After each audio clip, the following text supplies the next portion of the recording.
오늘 설교의 제목이 K-pop Demon Hunters. 화면 한번 띄워주시기 바랍니다. K-pop Demon Hunters, 성경의 세계관으로 읽기. 청년들에게 약속한 대로 요사이 유행하는 K-pop Demon Hunters, 약자로 캐대헌이라고 합니다. 캐대헌을 성경의 관점에서 함께 살펴보고자 합니다. 제가 앞에 이렇게 썸네일을 만들었는데, 제가 PPT 만드는 초보자인데 만들어 놓고 보니까 괜찮네, 그런 생각이 듭니다.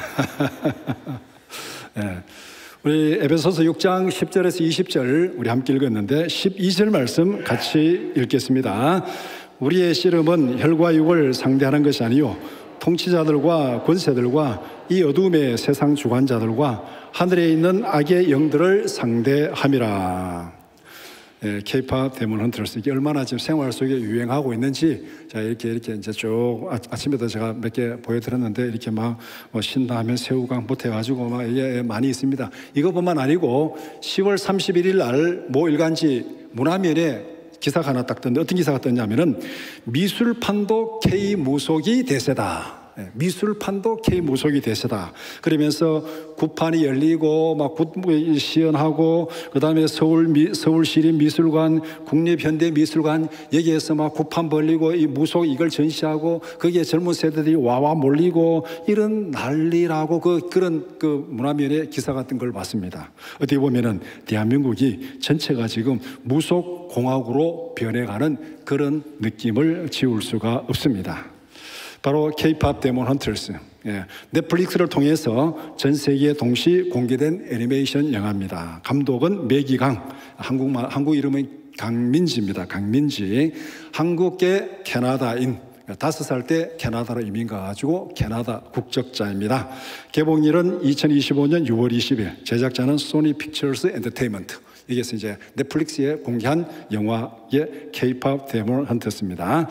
매기강 감독의 창작 의도는 뭐냐면은 한국 문화의 깊이와 정체성을 전 세계에 알리기 위한 것이다. 옆에 있는 화면은 이 매기강 감독이 UKG에 나와서 인터뷰하는 그 동영상을 제가 그 유튜브에서 봤습니다. 보고 오늘 캡션하는데요. 요 자막이 뭐냐면은 K-pop 영화를 만들면서 세계에 우리 문화를 보여주고 싶었다. 화면에 여러 개 지금 딱 뜨고 있습니다. 그러니까 이 감독이 이 영화를 만들면서 정말 한국의 문화를 한번 세계에 알리고 싶다, 이런 의도를 가지고 만들었습니다. 그러면서 이게 창작의 기본 그 아이디어, 컨셉을 어디에서 가져왔냐면은 매기강 감독이 굿이야말로 한국 최초의 콘서트다. 굿이야말로 한국 최초의 콘서트다. 굿 하면은 춤추고 노래하고 막 그런 굿, 이게 한국 최초의 콘서트. 이 말이 뭐냐면은 K-팝의 원조는 굿이라는 겁니다. 한국 K-팝의 원조는 굿이다. 굿에서 지금 K-팝을 가져온다. 이 아이디어를 가지고 지금 무속의 굿과 K-팝의 대중 공연을 애니메이션 형식으로 표현한 것이 지금 이 캐대헌 영화입니다. 아주 창작 아이디어가 기발한 거죠. 한국의 굿이 K-팝의 원조다. 그래서 그 K-팝 원조 굿하고 지금 K-팝하고 딱 융합을 시켜가지고 이렇게 지금 영화를 만들어내는, 그래서 감독의 창작 의도는 영화의 흥행으로 대성공을 거두었습니다. 이 영화 뭐 유행하겠나 싶어가지고 그 내막을 쭉 보면은 이 소니 픽처스에서 이거 뭐 유행하겠나, 우리 제작비만 달라 하고 다 판권을 팔아버렸어요. 우리가 들어간 제작비만 받고 판권을 넷플릭스에 다 팔았는데 지금 막 소니 픽처스가 땅을 치고 후회하는 거예요. 이게 막 대박이 터지니까 자기들은 돈 하나도 못 버는 거예요. 그냥 제작비 받고 다 팔아버렸는데 이거 흥행하지 못할 거다. 근데 막 어떤 놈이 돈 다 버는 그런 일이 벌어진 거예요. 그래서 세계적으로 유행함으로 인해 가지고 매기강 감독은 한국인들에게 정말 위대한 일을 했습니다. 한국 문화를 전 세계에 알리는 위대한 일을 한 것입니다. 캐대헌의 세계적 흥행을 바라보는 이중적 감정. 자, 이 캐대헌을 보고 어떤 감정을 느끼는가? 저는 한국인으로서 굉장한 자부심을 느낍니다. 왜냐하면 제가 젊은 날에 미국에서 문화적인 차별을 받으면서 10년 이상 살아봤기 때문에 이 영화가 미국에 사는 한국인들에게, 외국에 사는 한국인들에게 얼마나 크고 위대한 일을 했는지 저는 100%, 1000% 공감합니다. 제가 문화적 차별을 느끼면서 10년 이상 살아봤기 때문에 이 영화가 한국인들에게 얼마나 위대한 일을 했는지 이거 정말 대단하다. 이 감독 정말 대단한 일을 했다. 제가 100% 1000% 공감합니다. 그러면서 한편으로는 신앙인으로서 씁쓸한 위기감을 느낍니다. 왜냐하면 문화에 대한 복음의 세속화에 대한 위기감, 문화에 의한 복음의 세속화, 앞에서 말한 대로 모든 영역에서 구판이 벌어지는 이런 거에 대한 위기감. 신앙인이라고 대중문화를 떠나서는 살 수가 없습니다. 그러니까 이게 이제 유행하니까 유튜브 안에도 막 댓글을 보니까 막 찬반이 일어나요. 이거 뭐 기독교적이다, 봐도 된다. 이거 절대 보면 안 된다, 보면 안 된다. 안 보면은, 대중문화 안 보면은, 안 들으면은, 그럼 우리 이 세상을 떠나야 되죠. 어떻게 삽니까? 그러니까 안 보고 어떻게 사냐? 하여튼 댓글을 보면 이게 막 이렇게 굉장히 치열하게 있습니다. 이게 우리의 지금 고민인데, 어떤 사람은 이거 보면 어때? 봐야 된다. 예수 믿으면서 봐야 된다. 어떤 사람은 예수 믿는 사람이 절대 보면 안 된다. 이것도 이제 양극단이에요. 성경의 세계관으로 세상과 문화를 평가할 수 있는 문화적 면역력을 키워야 됩니다. 캐대언으로 무속의 독감 바이러스가 유행하고 있습니다. 쉽게 들면은 캐대언 때문에 무속이라는 이 독감 바이러스가 유행하고 있습니다. 독감 바이러스가 유행하면 어떻게 되겠습니까? 감기 걸리지 않기 위해서 절대 집 나가면 안 된다. 집에 처박혀 있어야 됩니까? 이 감기 안 걸리도록 지구를 떠나야 된다. 그렇게 합니까? 그렇게 살 수 없잖아요. 독감 바이러스가 걸려도 직장 가야 되고 일해야 되고 해야 됩니다. 그럼 어떻게 해야 되느냐? 바이러스에 독감에 안 걸리도록 예방주사 맞고 그 다음에 면역력 키워가지고 그걸 이기면서 살아가는 거, 그게 지금 우리가 할 일이잖아요. 그러면은 예수 믿는 사람도 마찬가지라는 겁니다. 무속의 바이러스가 막 이렇게 대중문화를 통해서 이렇게 막 이렇게 득세를 해도 그럼 우리 대중문화 전혀 보지 마라. 안 볼 수 없어요. 대중문화 떠나서 살 수가 없습니다. 그러면은 우리가 이 대중문화에 대한 면역력을 키워가지고 그것을 뚫고 나갈 수 있는 믿음을 가져야 된다는 것이죠. 그런 면에서 오늘 오후에 이 강의가 바로 예방주사입니다. 대중문화에 대한 예방주사를 맞고 무속에 대한 예방주사를 맞고 예방주사를 맞고 나가면은 그 무속이 막 득세하는 그 가운데서도 우리가 믿음에 흔들리지 않고 그것을 이기며 나갈 수 있는 우리가 예방주사를 맞고 면역력을 키워가지고 그렇게 살아가는 거예요. 독감 바이러스가 유행하면은 이게 면역력 키우고 독감 예방주사 맞고 건강하게 살아가는 것과 마찬가지입니다. 이런 면에서 성교적 관점으로 대중문화를 읽어야 됩니다. 우리가 늘 대중문화를 대하면서 우리의 그 자세가 어떠냐면 선교적 관점에서 대중문화를 읽어야 된다. 이 사도행전 17장 22절 23절 같이 보겠습니다. 바울이 아레오바고 가운데 서서 말하되 아덴 사람들아 너희를 보니 범사에 종교심이 많도다. 내가 두루다니며 너희가 위하는 것들을 보다가 알지 못하는 신에게라고 새긴 단도 보았으니 그런즉 너희가 알지 못하고 위하는 그것을 내가 너희에게 알게 하리라. 바울이 복음을 전하면서 아덴에 갔어요. 아덴에 가니까 막 우상도 많고 막 온갖 막 이 신의 잡신들이 엄청나게 많아요. 이 우상이 많은 사람들이 어떻게 내가 복음을 전할까? 바울이 굉장히 고민스러웠습니다. 그러면서 어떻게 복음을 전할까 생각하면서 아덴의 문화를 연구하는 겁니다. 오늘 하면 선교사들이 이제 파송되는 문화를 연구하는 것 똑같아요. 그래서 아덴의 모든 신상들을 다 점검하고 다 돌아봤습니다. 돌아보다 보니까 바울이 무릎을 탁 치는 게 하나 있었습니다. 알지 못하는 신에게라는 신당이 하나 딱 있는 거예요. 그러니까 바울이 그걸 딱 잡고 너희들이 지금까지 알지 못하고 섬기는 그 신을 내가 너희들에게 전하겠다. 그 신이 누구냐? 창조자 하나님이다 하고 그 뒤에 이제 설교가 그래 나와요. 그럼 어떤 사람들이 반박을 못 하잖아요. 알지 못하는 신인데 그 알지 못하는 신을 지금 바울이 딱 소개하는데 그분이 여호와 하나님이다. 이렇게 지금 복음을 전하는 거. 오늘 우리가 이 대중문화 속에서 살아가는 우리의 자세가 바로 이래야 된다는 겁니다. 바울처럼 선교적 관점에서 대중문화를 봐야 되고 이 대중문화가 득세하는데 여기에서 대중문화 한계가 뭔지 이 틈새에 어떻게 복음을 전해야 되는지 그런 관점으로 대중문화를 봐야 되고 바울처럼 선교적 관점에서 오늘 이 캐대언도 봐야 된다는 것입니다. 그러면 이 K-팝 데모넨트에서 영화의 줄거리가 뭐냐면은 이 영화 처음 보면은 조선시대의 한 마을을 배경으로 시작합니다. 사악한 악기들이 용암의 불덩어리에서 막 올라옵니다. 이제 지하에서 이제 막 악기들이 올라오는 그것을 형상한 겁니다. 그 다음에 셀린이 헌트릭스에게 사명을 부여합니다. 세상에서 악기와 귀마를 영원히 막아낼 황금 혼문을 완성하라. 이 혼문이 뭐냐? 이제 혼문이 뭐냐? 자꾸 사람들이 영화 보면서 질문하는데 이제 뒤에 조금 설명을 드리겠습니다. 혼문을 만드는데 뭐로 만드느냐? 너희의 목소리로, 너희의 노래로 황금 혼문을 만들어서 세상을 고치라. 너희의 노래로, 너희의 목소리로 세상을 고치라. 그렇게 말합니다. 그리고 이제 걸그룹 헌트릭스는 셀린의 지시를 받고 이제 임무를 수행하는 그 내용이 지금 이 영화의 시작입니다. 그림을 보면은 이제 이 당산나무 아래에서 이게 딱 이제 지시하는 내용. 이거 여러분들 옛날 동네 가면 이런 거 많이 보셨죠? 큰 당산 제사신이고 뭐 정월 대보는 제사신 그런 나무 그 모습 딱 여기 지금 딱 뜨고 있잖아요. 무속 딱 떠오릅니다. 그 다음에 헌트릭스의 임무 수행 과정이 뭐냐면은 K-팝 공연을 통해서 팬들의 지지를 모아서 혼문을 완성하는 거예요. 팬들의 지지를 모아서, 대중의 지지를 모아서 혼문을 완성하는 것. 그래서 헌트릭스의 K-팝 공연은 한국 무속의 살풀이입니다. 한국 무속의 살풀이. 그러니까 이 무속의 살풀이가 뭐냐면은 요 이제 제가 설명한 대로 굿, 음악, 춤이 합쳐진 게 살풀인데 운명에 깃든 흉살이나 애군을 풀어 없애고 평화로운 삶과 행복을 맞이하게 해달라고 기원하는 무속의 의례를 통칭하는 것. 살풀이, 씻긴 것 다 여기 이제 태절 살풀이가 여기 다 들어가는 거예요. 그래서 K-팝 공연은 예술의 형태로 재현된 살풀이 춤이다. 앞에 감독이 분명히 그렇게 얘기했거든요. 무속을 통해서 K-팝과 접합시켜서 한국 문화를 표현하는 것. 그러니까 이 K-팝 무속 공연, 한국의 굿이 최초의 K-팝 공연이다. 그게 딱 아이디어를 가지고 이렇게 풀어가는 겁니다. 그러면은 이 K-팝 공연 무속을 통해서 풀어야 될 애문이 뭐냐? 그것은 인간의 수치심, 인간의 불안, 두려움. 지금 캐대언 영화에서 나오는 계속 이것이 이게 이제 수치심, 불안, 두려움입니다. 이것을 풀어내는 것. 여기 이제 등장인물 셀린, 만신, 이제 이 무당의 그 코치 대빵, 무당의 그 하늘 위에. 그러니까 우리가 보통 신 받으면은 그 신 받는 무당을 조종하는 무당이 있잖아요. 그 우리가 만신, 뭐 제가 얼마 전에 어저께 가다 보니까 막 현수막 걸어놨더라고요.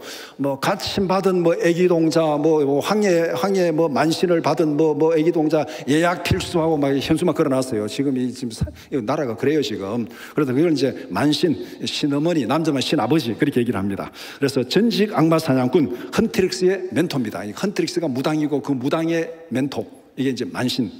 그 다음에 헌트릭스, 루미, 미라, 조이. 여기 이제 나오는 이제 뭐 새우깡이도 나오고 지금 뭐 커브라미도 나오고 그런데 K그룹, K-팝 걸그룹입니다.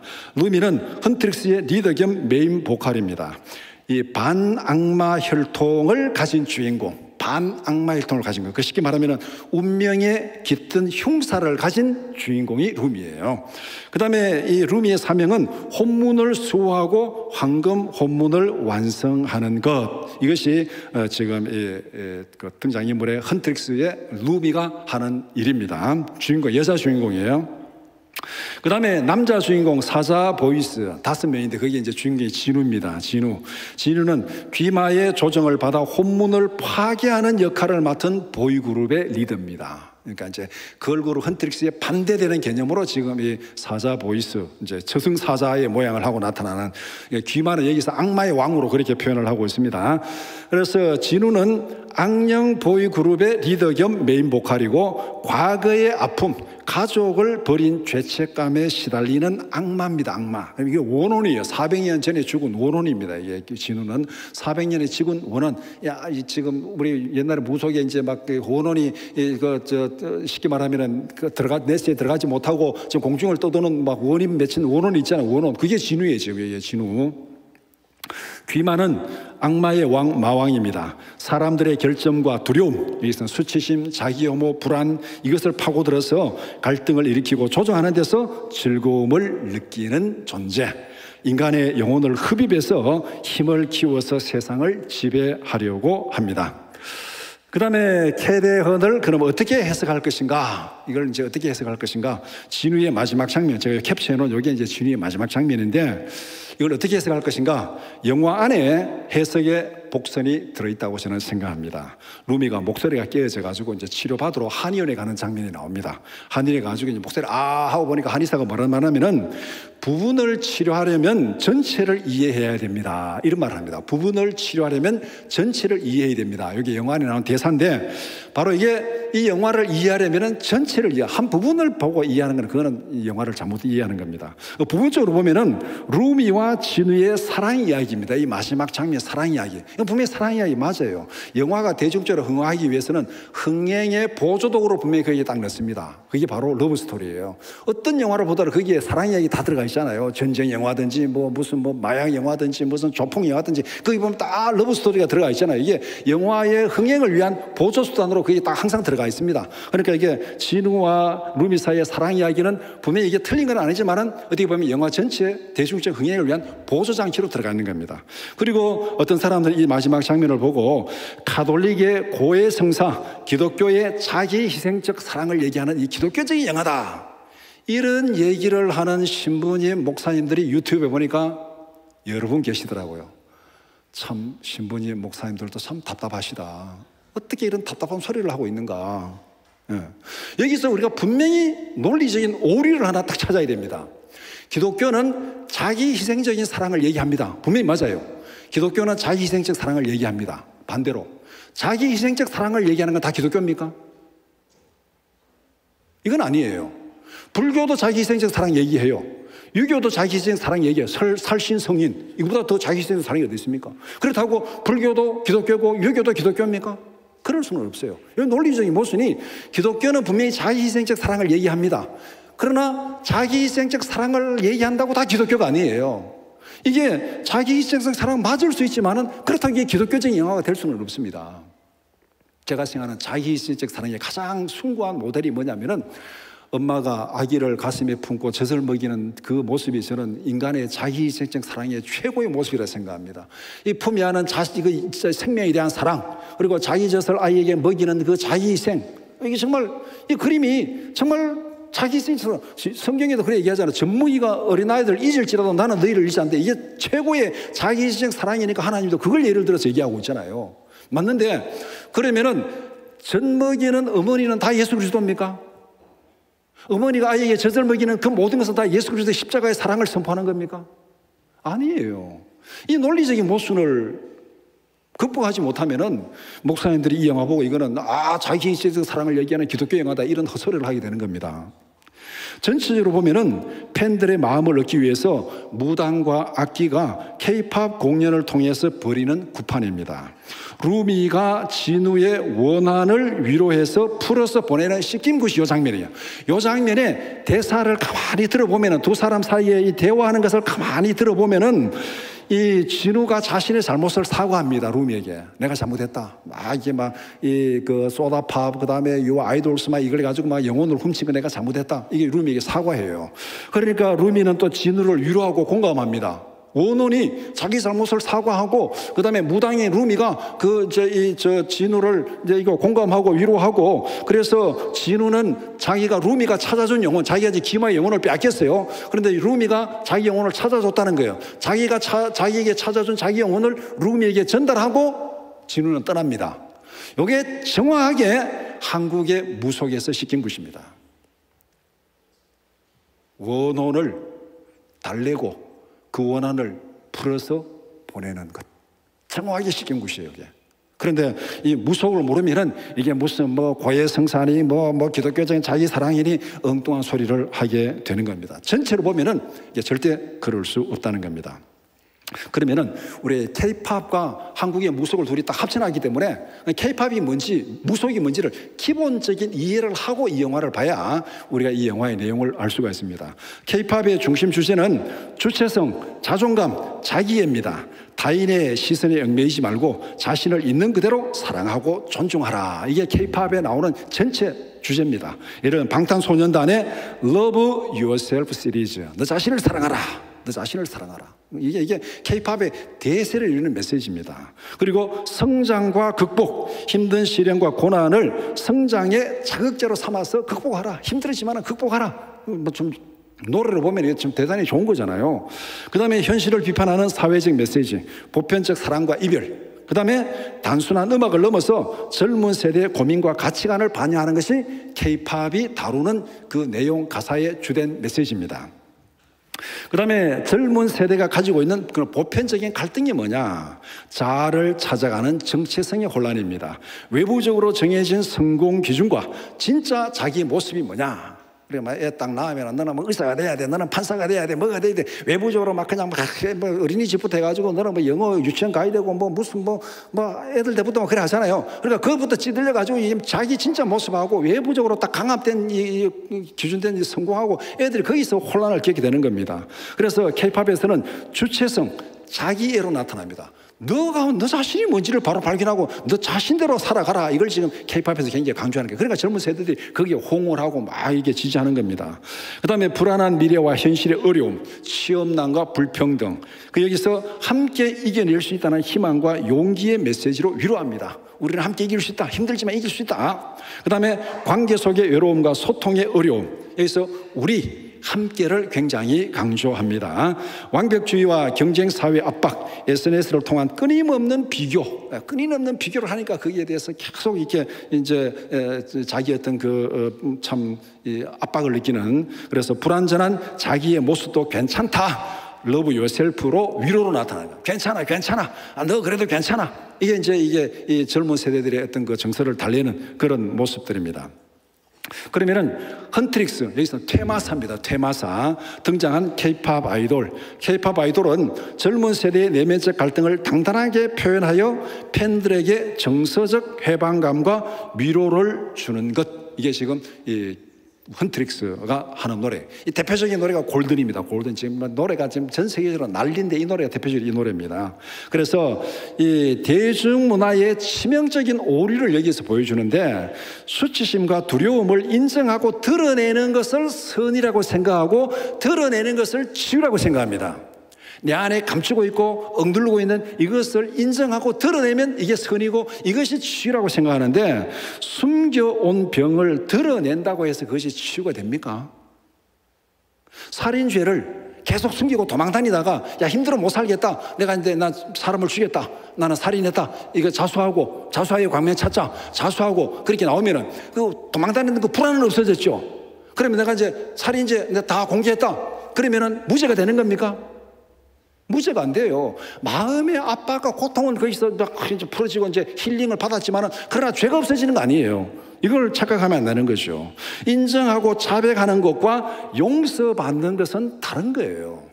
그런데 지금 K-팝이나 대중문화는 우리 안에 있는 이 수치심, 이 두려움, 이것을 드러내고 모든 사람들 공개하는 그 자체로서 이게 선한 것이고 이게 치유받은 것이고 나는 고침을 받았다 이렇게 생각하는 이 착각, 이게 결정적인 대중문화의 착각이라는 겁니다. 테마사로 등장한 헌트릭스는 노래로 대중의 억눌림 감정을 풀어주고 위로하는 살풀이 현대판 무당입니다. 모든 영화에 보면 이 자체가 무당으로 다 그래서 묘사를 하고 있어요. 헌트릭스의 K-팝 공연은 대중들의 억눌린 감정, 수치심, 불안, 두려움을 풀어내는 현대판 씻김굿. 옛날 우리 어른들한테 푸닥가리란 말이죠. 푸닥가리 들어보셨죠? 푸닥가리가 다 이게 씻김굿이, 이게 우리 그냥 보통대로 말하는 푸닥가리예요. 이 악한 이 원혼들을 이렇게 달래가지고 보내는, 이게 푸닥가리 하는 거예요. 이게 굿하는 거예요. 푸닥가리. 이게 지금 이 K-팝, 이게 헌트릭스가 무당, 이 K-팝 공연하는 게 다 쉽게 말하면은 원혼을 달래가지고 보내는 이 푸닥가리 하는 겁니다. 이게. 그 다음에 그러면 한국의 무속의 세계관, 이제 K-팝이 이런 것이라면은 그 무속의 세계관은 뭐냐?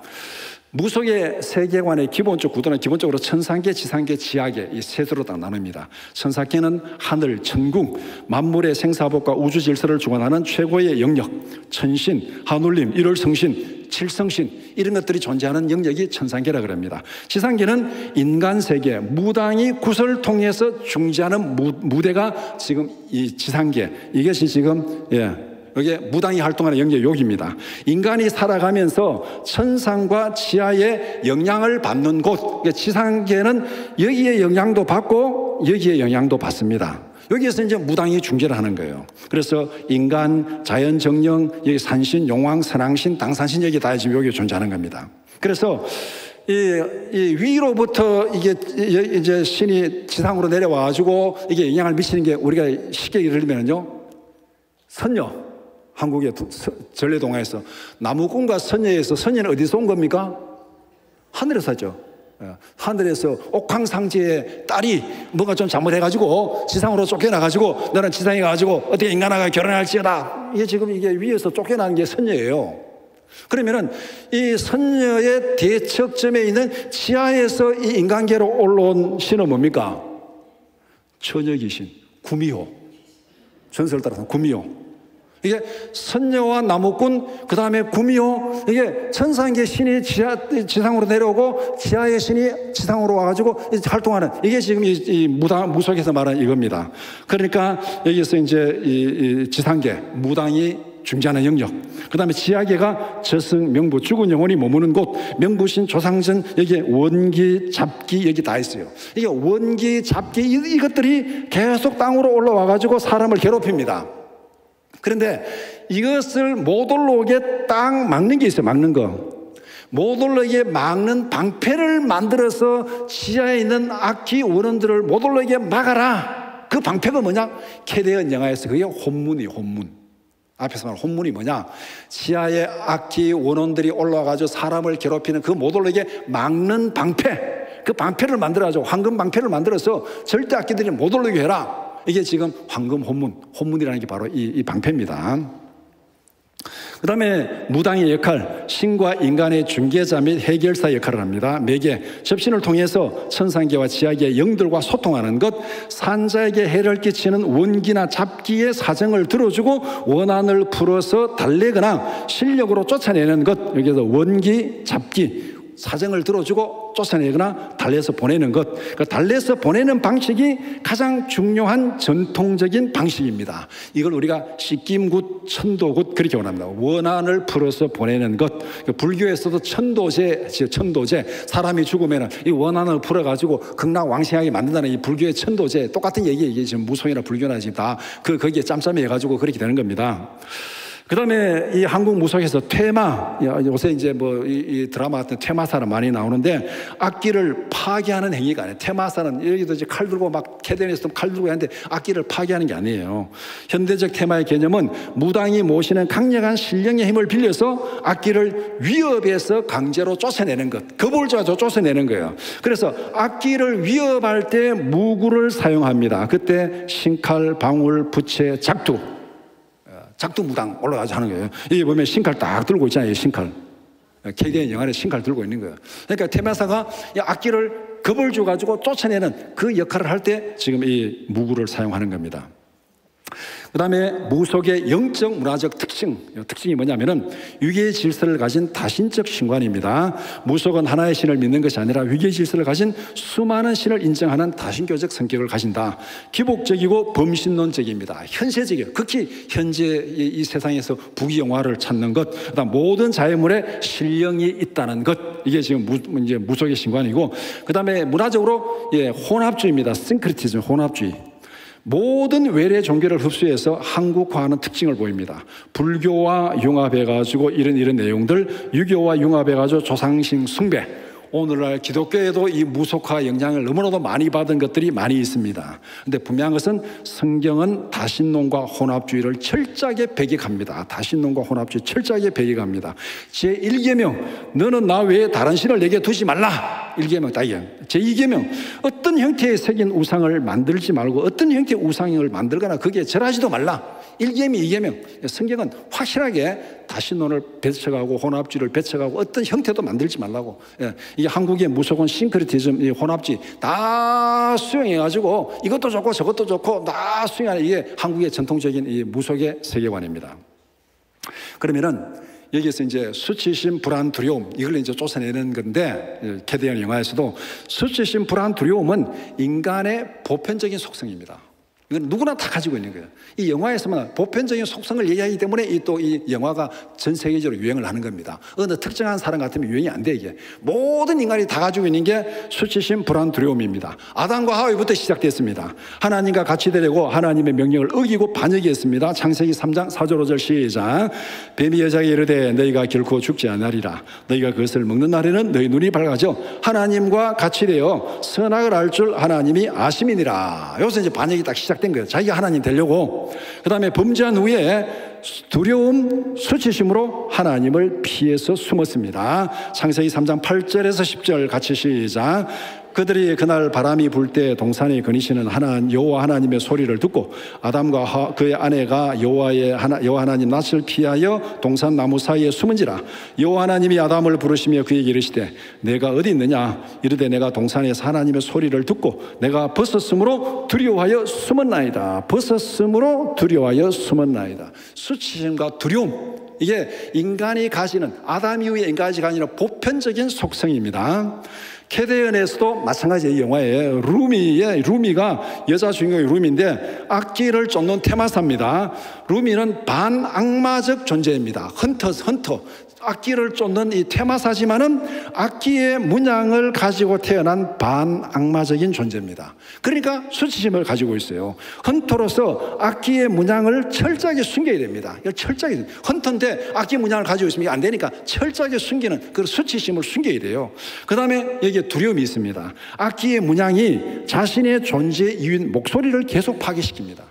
영화에 보면은 루미가 노래하다가 목이 깨지고 목소리가 깨지고 계속 악기의 문양이 나타나서 목소리를 깨는 거예요. 그러니까 여기에 대한 두려움이 있어요. 자기 노래로서 지금 혼문을 완성하고 노래로서 세상을 고쳐야 되는데 이 악기가 지금 계속 지금 목소리를 깨고 있는 거예요. 그러니까 여기에 대한 두려움이 있는 거예요. 이 테마사로서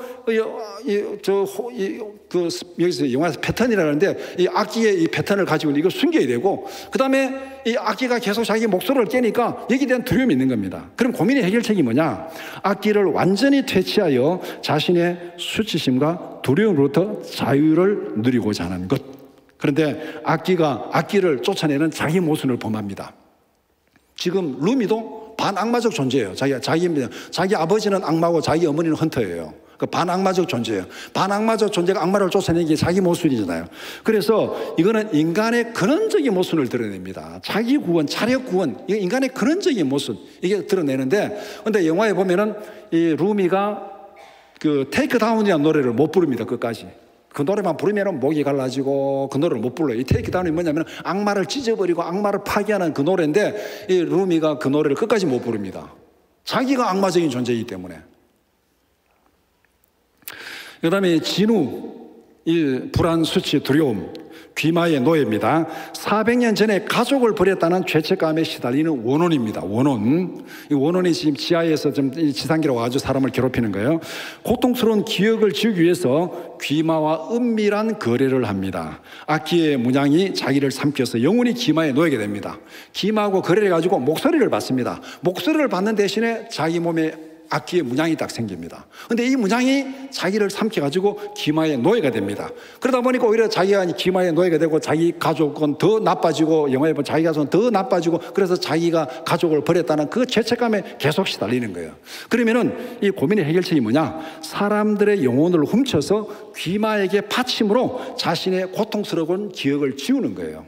그래서 이 소다팝 유 아이돌 노래가 바로 이게 사람들이 영혼을 훔쳐가지고 귀마에게 바침으로 자기의 이 기억을 지우는 거, 이 일을 지금 계속 하는 거예요. 나중에 앞에서 마지막 장면에 진우가 루미에게 미안하다고 내가 잘못했다고 말한 게 뭐냐면은 이 소다팝을 통해 가지고 영혼들을 막 훔쳐가지고 악기에게 보낸 이 일을 내가 지금 이거 잘못한 거다. 자기 한 거를 잘못하고 사과하는 내용이 그 내용입니다.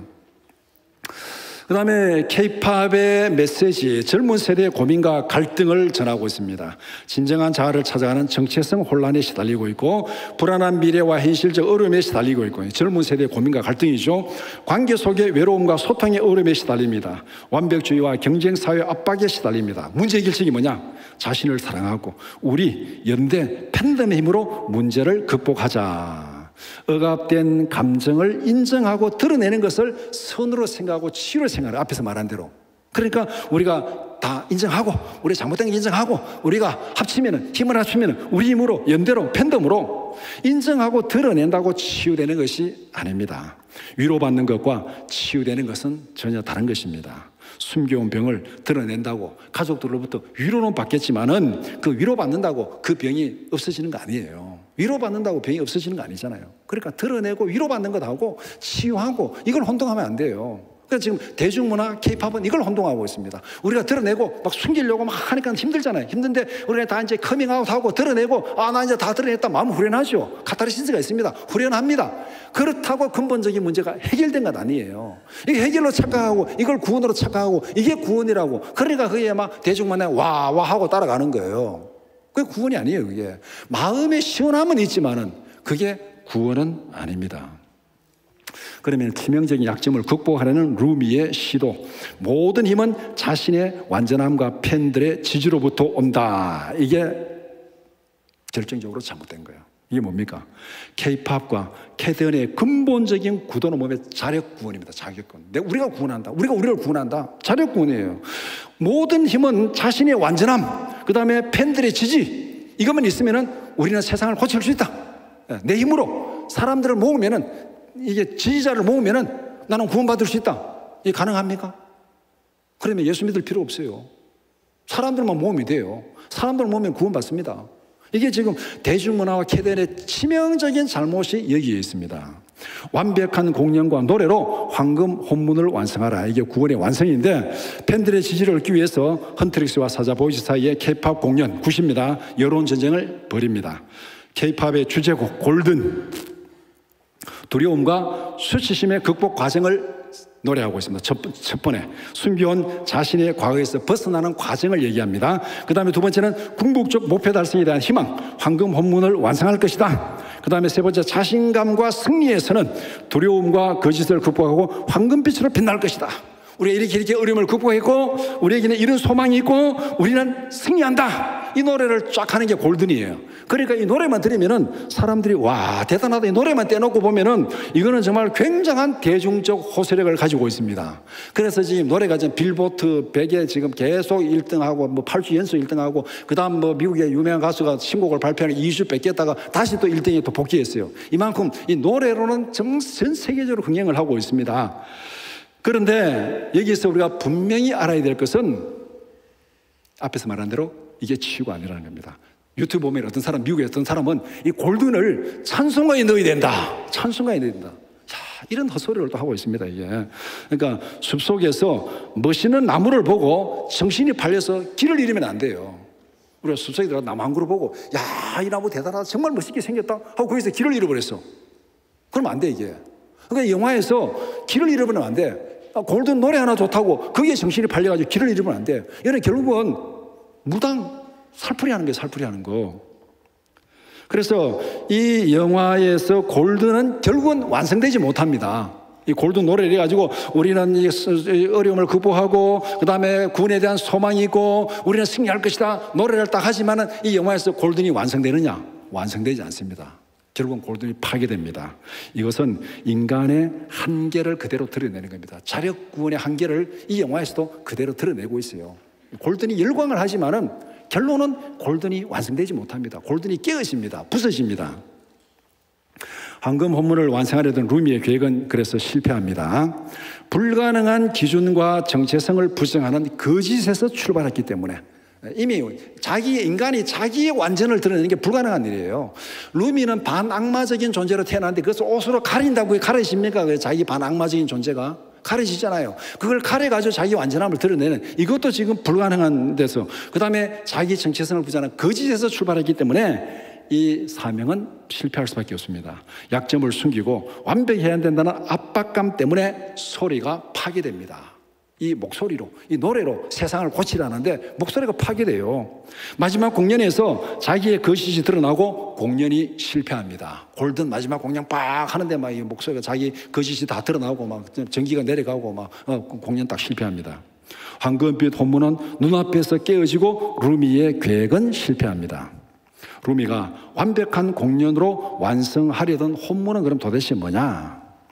권력과 재물로 세상을 고치려는 황금 만능주의가 쌓는 바벨탑입니다. 이게 영화에서 어떻게 찾을 수 있는가? 영화 제일 처음 노래 보면은 How is Done이라는 노래가 제일 먼저 딱 나옵니다. 거기에 보면은 우리는 퀸으로 태어났다, 퀸, 여왕으로 태어났다, 그게 여왕으로 태어났다. 그 다음에 열심히 노래가서 스테이지에서 우리는 돈 버는 방법을 배웠다, 그 얘기예요. 그럼 권력과 여왕이나 권력과 스테이지의 공연을 통해서 돈 버는 황금 만능주의에 딱 결탁해가지고 우리는 혼문을 완성하고 세상을 고칠 것이다. 정확하게 황금만능주의예요. How is done. 그 노래 딱 보면은 정확히 이걸 얘기하고 있습니다. 아닌 걸 가지고 맞다 그러면 안 되죠. 그 영화 안에 노래 가사를 딱 보면은 여기 딱 드러나 있습니다. 루미와 헌트릭스는 무지갯빛 혼문을 만듭니다. 황금 혼문이 깨어지고 무지갯빛 혼문을 만드는데 루미는 드러난 자신의 치명적 약점을 인정하고 받아들입니다. 자신의 고백으로 동료들의 공감과 위로로 공동체 의식을 형성합니다. 그 중간에 보면 이제 세 명이 막 갈라져가지고 있다가 자기 이제 드러내고 하니까 나중에 세 명이 다시 또 의기투합을 합니다. 모든 힘의 근원은 공감과 위로를 통한 팬들의 지지로부터 온다. 모든 힘은 인간으로부터 온다는 거예요. 팬들의 공감과 지지로 무지갯빛 혼문을 만듭니다. 그래서 마지막 노래 What It Sounds Like, 이 노래가 지금 마지막 노래인데 핵심 내용이 뭐냐면은 자아를 수용하고 불완전함을 인정하고 그리고 진정한 목소리를 통한 화합과 회복을 얘기합니다. 연대와 화합을 통한 승리를 선언합니다. 거짓과 완벽함의 껍데기를 벗어던지고 진정한 자아와 동료애를 통하여 승리를 쟁취한다는 헌트릭스의 구원가가 바로 마지막 What It Sounds Like입니다. 자아와 동료애를 통해서. 그러니까 인정과 수용은 위로와 공감은 받을 수 있어요. 그러나 분명한 것은 인정과 수용 그 자체가 문제를 해결하는 건 아니에요. 앞에서 말한 대로 내가 숨기는 병이 있어요. 가족들에도 숨기고 있습니다. 그러니까 힘들어요. 근데 어느 순간에 가서 가족들에게 이 병이, 나 이런 병이 있다, 내가 죽을 병이 있다 공개를 했어요. 그러니까 가족들 처음에 슬퍼하다가 괜찮다, 우리가 같이 힘써서 기도하고 한번 극복해보자. 그러면 위로를 받고 공감을 받잖아요. 그럼 전 뭔가 지금까지 숨겨왔던데 지금 좀 후련하잖아요. 가족들 다 공개했고 위로받고 다 알고 있으니까 같이 기도하고 뭔가 이게 위로가 있어요. 그렇다고 그 병이 고쳐졌습니까? 고쳐진 거 아니에요. 지금 이 K-팝이나 대중문화가 말하는 구원은 바로 이 부분이에요. 드러내고 인정하고 드러냄으로써 내가 어떤 마음의 후련함이 있다고 그것을 치료라고 생각하는, 그것을 구원이라고 생각하는, 이게 지금 무지갯빛 혼문을 만드는 거예요. 그러면 캐덴에 대한 문화적 평가, 무지갯빛 혼문의 문화적 의미가 뭐냐? 완벽주의를 거부하고 불완전함의 포용을 통한 진정한 자아 수용과 조화를 상징합니다. 대중의 여론, 팬덤입니다. 팬덤. 대중의 여론이 문화적 현상과 가치를 주도하는 팬덤 문화를 표현하고 있습니다. 모든 경계 허물기, 인간과 악기의 경계 허물고 과거와 현재, 선과 악, 옳고 그름 모든 거 다 경계를 허물고 오로지 팬덤만 있다. 팬덤. 우리가 다 지지하면은 그게 선이고 그게 구원이다. 팬덤만 있어. 팬덤이 있을 뿐이고 팬덤이 모든 것을 정당합니다. 거기 옳고 그름 없어요. 팬덤. 모든 사람이 옳다면 옳은 거예요, 그게. 한국 무속의 철저한 혼합주의 세계관을 표현하고 있습니다. 무지개 혼문이 귀신들과 공존하는 한국의 문화적 현상들입니다. 나중에 그 루미가 악기의 문양을 가지고 이제 같이 목욕탕 가가지고 악기의 문양을 가지고 같이 이제 사람들과 같이 그 동료들 같이, 그러니까 악기와 인간이 공존하는 세상이에요. 한국 문화가 철저하게 악기와 인간이 공존하는 문화를 가지고 있습니다.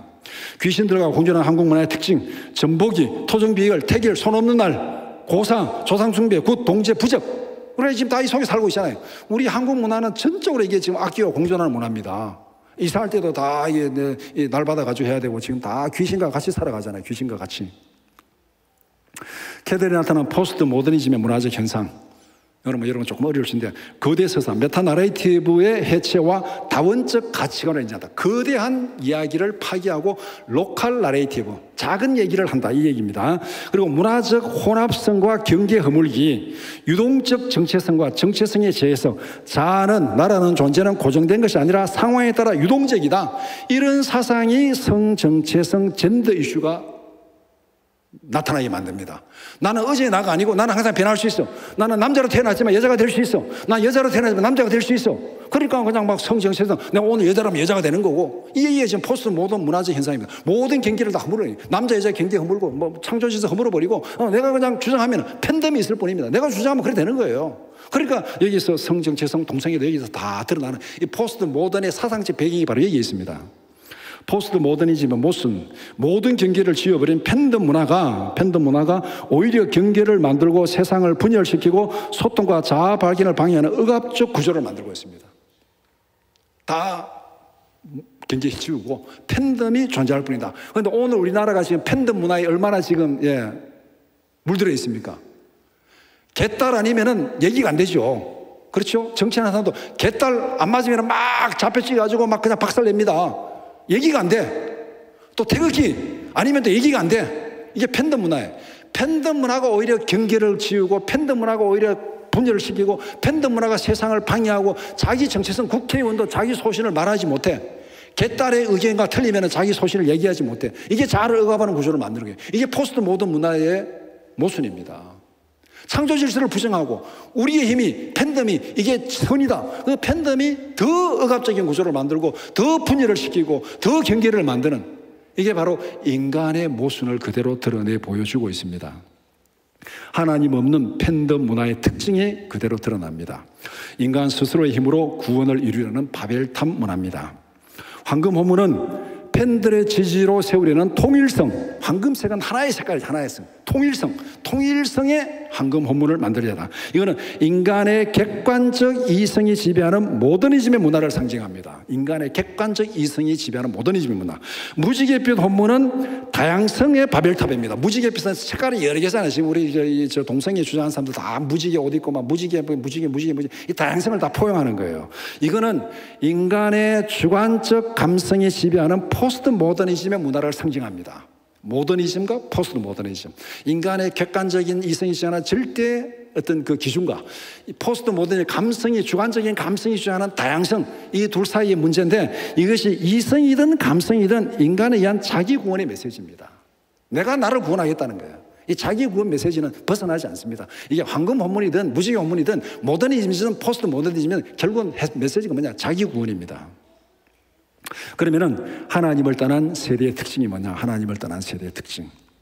진리를 부정하고 억누른다. 로마서 1장 18절에서 20절 같이 보겠습니다. 하나님의 진노가 불의로 진리를 막는 사람들의 모든 경건하지 않음과 불의에 대하여 하늘로부터 나타나니 이는 하나님을 알만한 것이 그들 속에 보임이라. 하나님께서 이를 그들에게 보이셨느니라. 창세로부터 그의 보이지 않는 것들 곧 그의 영원하신 능력과 신성이 그가 만드신 만물에 분명히 보여 알려졌나니 그러므로 그들이 핑계하지 못할지니라. 하나님이 분명히 보여주셨어요. 다 세상이 옳다고 떠들어도 하나님의 기준은 무너지지 않습니다. 노아 홍수시대 때 온 세상이 다 나서가지고 하나님을 다 반영했지만은 노아 8식구 외에는 다 반영했어요, 세상이. 그러나 심판은 어떻게 됐습니까? 세상이 다 들고 일어나도 이거는 변하지 않습니다. 누구도 변명할 수 없다. 모더니즘, 포스트 모더니즘, 무소, 케이팝은 하나님의 창조 질서 주권을 부정합니다. 세상이 부정한다고 하나님의 창조 질서가 무너지는 거 아니에요. 그 다음에 진리를 억누르면 진리가 이게 억누러집니다. 억누러집니까? 모든 거니까 다른 들로 대체합니다. 거짓으로 대체합니다. 여러분 예를 들어서 씨앗을 하나 딱 심고 그 위에 돌을 얹어 놓으면은 씨앗이 올라다 돌에 막혀도 못 올라오잖아요. 그러면 어떻게 됩니까? 나중에 삐직 옆으로 나오죠. 그 보셨죠? 돌려버려 삐지삐지 옆으로 나옵니다. 그러니까 우리 안에 있는 진리가 아무리 누른다고 눌려지는 거 아니에요. 안 눌려져요. 보온밥솥으로 말하면 계속 불을 떼면요 뭔가 픽 하고 한쪽으로 터져야 되잖아요. 안 터지면 그게 폭발해요. 마찬가지예요. 진리를 계속 눌리면 이게 안 돼요. 그러니까 팍 하고 폭발하는데 겉으로 대체시키는 겁니다. 거짓으로 대체를 시켜야 폭발하지 않는 거예요. 그게 로마서 1장 21절에서 25절 말씀 같이 보겠습니다. 하나님을 알되 하나님을 영어롭게도 아니하며 감사하지도 아니하고 오히려 그 생각이 허망하여지며 미련한 마음이 어두워졌나니 스스로 지혜에 따라 어리석게 되어 썩어지지 아니하는 하나님의 영광을 썩어질 사람과 새와 짐승과 기어다니는 동물 모양의 우상으로 바꾸느니라. 그러므로 하나님께서 그들의 마음을 정욕대로 더러움에 내버려 두사 그들의 몸을 서로 욕되게 하셨으니 이는 그들이 하나님의 진리를 거짓으로 바꾸어 피조물을 조물주보다 더 경배하고 섬김이라. 주는 곧 영원히 찬송할 이시로다. 어떻게 진리를 거짓으로 바꿉니까? 이거 많이 보셨지 어디서? 돼지대가리. 세상에 이런 어리석은 게 스스로 지혜했다지만 돼지다리 놓고 막 호사시 놓고 막 잘했다는 그 다음에 그 삐져가지고 먹고 있어요. 이게. 와, 신을 그 앞에 숭배하고 또 신을 잡아먹고 세상에 이런 이게 인간이 똑똑하다고 하면서 하는 일이 이거예요. 거짓으로 바꾸는 거예요. 구원의 진리를 각종 우상을 숭배하는 그림, 조각, 노래, 춤, 문화로 대체시키는 것. 이게 지금 서울시립미술관, 국립현대미술관에서 지금 하는 일이 이 얘기입니다. 지금 이게 이 얘기예요. 거짓으로 대체시키는 거예요. 그 다음에 세 번째 단계, 대중을 선동하여 팬덤 문화를 형성하는 겁니다. 로마서 1장 26절에서 32절, 기니까 32절 한번 같이 보겠습니다. 그들이 이 같은 일을 행하는 자는 사형에 해당한다고 하나님께서 정하심을 알고도 자기들만 행할 뿐 아니라 또한 그런 일을 행하는 자들을 옳다 하느니라. 이게 팬덤 문화예요. 이거 옳다, 우리가 다 옳다, 모여라 우리가 옳다. 하나님은 분명히 그게 잘못돼도 되는데 우리가 옳다 모여가지고 막 우리가 옳으면 옳은 거다. 이게 뭐냐면 여론의 힘으로 자신의 잘못을 정당화시키는 것, 대표적인 이게 지금 퀴어 축제입니다. 동성애 옳다고 지금 막 난리를 피우고 데모하는 게 이게 대표적인 이 얘기예요. 팬덤 문화가 모든 질서 다 무시하고 우리가 옳으면 옳은 거야. 그러나 하나님은 누구도 변명하지 못한다. 심판날에 다 심판당할 거다. 하나님이 선언한 거예요. 하나님의 창조질서는 무너지지 않습니다. 그러면은 인류 보편적 한계, 죄의 성경적 극복, 어떻게 극복할 것인가? 바울 사도의 자기 고백, 거짓된 자의 인정과 고백으로 시작합니다. 캐데언에서도 고백으로 시작했어요. 지금 이 케팝도 고백으로 시작합니다. 고백으로 시작하는데 고백에서 끝나니까 문제예요. 성경도 거짓된 자의 인정과 고백으로 시작합니다. 바울 사도의 자기 고백, 로마서 7장 21절 24절 같이 보겠습니다. 시작. 그러므로 내가 한 법을 깨달았노니 곧 선을 행하기 원하는 나에게 악이 함께 있는 것이로다. 내 속사람으로는 하나님의 법을 즐거워하되 내 지체 속에서 한 다른 법이 내 마음의 법과 싸워 내 지체 속에 있는 죄의 법으로 나를 사로잡는 것을 보는도다. 오라 나는 곤고한 사람이로다. 이 사망의 몸에서 누가 나를 건져내랴. 자기의 곤고함을 지금 드러내 고백하고 있습니다. 그 다음에 다윗의 자기 고백, 시편 51편 1절에서 5절, 마지막 5절 같이 보겠습니다. 내가 죄악 중에 출생하였으며 어머니가 죄 중에서 나를 잉태하였나이다. 자기 고백하고 있어요. 그 다음에 그러면은 고백의 대상과 치유의 주체가 누구냐? 대중문화 캐데언은 고백하고 끝. 우리의 힘으로. 그러나 고백의 대상은 사람이 아니라 하나님입니다. 하나님. 누구에게 고백할 거냐? 우리의 힘으로 대중에게, 팬들에게 고백하는 것이 아니고 하나님께 고백하는 거예요. 요한일서 1장 8절 10절 다 같이 시작. 만일 우리가 죄가 없다고 말하면 스스로 속이고 또 진리가 우리 속에 있지 아니할 것이요 만일 우리가 우리 죄를 자백하면 그는 미쁘시고 의로우사 우리 죄를 사하시며 우리를 모든 불의에서 깨끗하게 하실 것이요 만일 우리가 범죄하지 아니하였다면 하나님을 거짓말하는 이로 만드는 것이니 또한 그의 말씀이 우리 속에 있지 아니함이라. 치유의 주체는 자기 위로가 아니라 예수님입니다. 로마서 8장 1절 2절 시작. 그러므로 이제 그리스도 예수 안에 있는 자에게는 결코 정죄함이 없나니 이는 그리스도 예수 안에 있는 생명의 성령의 법이 죄와 사망의 법에서 너를 해방하였음이라. 고백과 치유를 구분해야 됩니다. 대중문화, K-팝 고백으로 끝났다 생각합니다. 고백으로 끝나고 이게 선한 것이고 거기서 위로받았으니까 우리가 구원받았다. 그게 아니에요. 생명의 성령의 법이 죄와 사방에서 너를 해방하였다. 고백은 하나님께 하는 것이고 치유는 예수 그리스도로부터 오는 것. 대중문화 캐데언은 고백은 나에게 하고 우리에게 하고 우리가 힘을 모으면 끝. 하나님도 없고 예수 그리스도 없습니다. 그러면 인간 스스로 구원받는 거예요. 그거는 불가능한 일이라는 겁니다. 인정과 고백을 통한 예수님의 치료. 첫 번째, 수가성 여인의 내면적 고통과 외로움. 이건 우리가 지금 여기 요한복음 4장 6절 8절 요거는 지금 잘못된 겁니다. 요건 잘못된 거고 요한복음 6장 4장 6절에서 8절 우리 같이 보겠습니다. 거기 또 야곱의 우물이 있더라. 예수께서 길 가시다가 피곤하여 우물 곁에 그대로 앉으시니 때가 6시쯤 되었더라. 사마리아 여자 한 사람이 물을 기르러 왔으며 예수께서 물을 좀 달라 하시니 이는 제자들이 먹을 것을 사러 그 동네에 들어갔습니다. 때가 6시쯤 되었더라. 그거 그냥 아는 대로 대낮에 아무도 우물에 물 기르러 오지 않는데 이 여자가 혼자 왔어요. 왜? 숨길 게 너무 많았어. 지금 이 여자가 지금 혼자 아무게도 감추고 지금 물기를 온 겁니다. 그 다음에 여인의 고백과 공동체로 회복.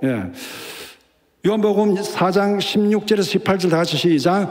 이르되 가서 내 남편을 불러오라. 여자가 대답하되 나는 남편이 없나이다. 예수께서 이르시되 내가 남편이 없다는 말이 옳도다. 너에게 남편 5이 있었고 지금 있는 자도 내 남편이 아니니 내 말이 옳도다. 다 지금 드러났습니다. 내 남편 아니고. 예수님이 그 모든 숨기고 하는 걸 다 까발렸어요. 다 드러냈어요. 고백했어요. 그 다음에 마지막에 4장 28절 30절 다 같이 시작. 여자가 물동이를 버려두고 동네로 들어가서 사람들이 이르되 내가 행한 모든 일을 내게 말한 사람을 와서 보라. 이는 그리스도가 아니냐 하니 그들이 동네에서 나와 예수께로 오더라. 사람들에게 피해서 숨기려고 자기를 숨기려고 밤 한낮에 물기를 왔던 그 여자가 예수님 앞에 다 드러나고 치유받고 어디로 갔습니까? 동네 사람들에게로 갔어요. 숨겨야 되는데 뭐 가서 뭐라 했습니까? 내가 한 모든 일을 다 드러낸 사람이 있다. 다 드러낸 사람이 있다. 그분이 예수 그리스도다. 이 말은 뭡니까? 내 모든 걸 치료한 사람이 예수 그리스도다. 나와서 보라. 나와서 보라. 이게 바로 이 수가성 여인이 예수님 앞에서 자기가 지금까지 그렇게 숨기고 숨기던 것이 다 까발려지고 누가 고친 거예요? 예수님이 고친 거예요. 그 다음에 인정과 고백을 통한 치료의 두 번째 모델, 혈루증 여인의 내면적 고통과 외로움. 마가복음 5장 25절에서 28절 말씀, 26절 보겠습니다. 많은 의사에게 많은 괴로움을 받았고 가진 것도 다 흡입하시되 아무 효험이 없고 도리어 더 중하던 차에, 이 여자 고통이 뭔지 이 혈루증을 드러낼 수도 없습니다. 무리 속에 들어갈 수도 없어요. 다 숨기고 고통 당하고 아무도 알아보지만 이런 상황입니다. 이게. 그 다음에 여인의 고백과 회복입니다. 5장 32절 34절 다 같이 시작. 예수께서 이 일 행한 여자를 보려고 둘러보시니 여자가 자기의 이루어진 일을 알고 두려워하여 떨며 와서 그 앞에 엎드려 모든 사실을 여쭈니 예수께서 이르시되 따라 내 믿음이 너를 구원하였으니 평안히 가라. 내 병에서 놓여 강건할지어다. 모든 사실을 여쭈니 숨겨온 걸 다 드러냈어요. 예수님 앞에 다 드러내니까 내 믿음이 너를 구원하였다. 평안히 가라. 병에서 놓여서 건강할지어다. 이게 진짜 치유의 모습입니다. 그래서 인류 보편적인 한계, 구원의 대상과 구원의 성격을 분명히 점검해야 됩니다. 루미가 추구했던 황금 혼문, 약점을 숨긴 완전함으로 팬들의 찬양과 지지를 받으려는 자기만족. 자기가 내 안에 있는 거 다 숨기고 나는 내 만족을 찾겠다. 이게 자기만족이에요. 황금 혼문은. 루미가 완성한 무지갯빛 혼문, 자기의 그 모든 약점을 드러내고 팬들의 공감과 지지를 받은 자기 위로. 자기만족과 자기 위로는 이거는 궁극적인 구원이 될 수가 없습니다. 진짜 구원은 예수 그리스도를 통한 죄사함과 구원입니다. 인정과 고백을 통하여 예수 안에서 죄사함 받고 구원받는다. 이게 구원의 모습이에요. 그러니까 K-팝이든 대중문화든 캐대언이든 뭐든 간에 우리의 힘으로 우리가 구원하자. 이거는 근본적인 뛰어넘을 수 없는 한계가 거기에 있습니다. 그런데 그 한계를 보지 못하고 골든 노래에 막 열광해가지고 이 노래가 찬송가가 돼야 된다. 이런 헛소리를 하는 사람들이 있다는 거예요. 결론. 인간은 스스로 구원받을 수 없다. 전체 결론입니다. 인간은 스스로 구원받을 수 없다. 아담 이후에 모든 인간은 죄인으로 태어난다. 인간은 스스로 힘으로 죄에서 구원받을 수 없다. 인간이 자기 힘으로 구원을 추구하는 것은 무화과 나무 잎으로 수치를 가리는 것에 불과하다. 공감과 지지를 통한 자기 만족과 자기 위로는 일시적으로 고통을 완화시키는 진통제에 불과한 것이다. 공감을 얻고 위로를 받는 거, 우선은 시원하고 우선은 뭔가 좀 이렇게 고통이 사라져요. 그건 진통제. 우리가 병이 있는데 진통제 먹는다고 고통은 잊을 수 있지만 치료됩니까? 안 돼요. 인간은 오직 예수 그리스도의 십자가를 통해서만 죄사함 받고 구원받는다. 십자가를 통한 대속의 원리를 부정하는 모든 시도, 그것이 문화든 철학이든 뭐든 간에 십자가의 대속의 원리를 부정하는 모든 시도는 에덴 동산에서 하와를 유혹하는 사탄의 목소리에 지나지 않습니다. 믿습니까? 마지막 결론, 고린도전서 1장 18절 큰 소리를 읽겠습니다. 십자가의 도가 멸망하는 자들에게는 미련한 것이요 구원을 받는 우리에게는 하나님의 능력이라. 여기에는 어떤 양보와 타협도 있을 수 없습니다. 아멘입니까? 여기에만 굳게 서면은 우리는 흔들 일이 없습니다.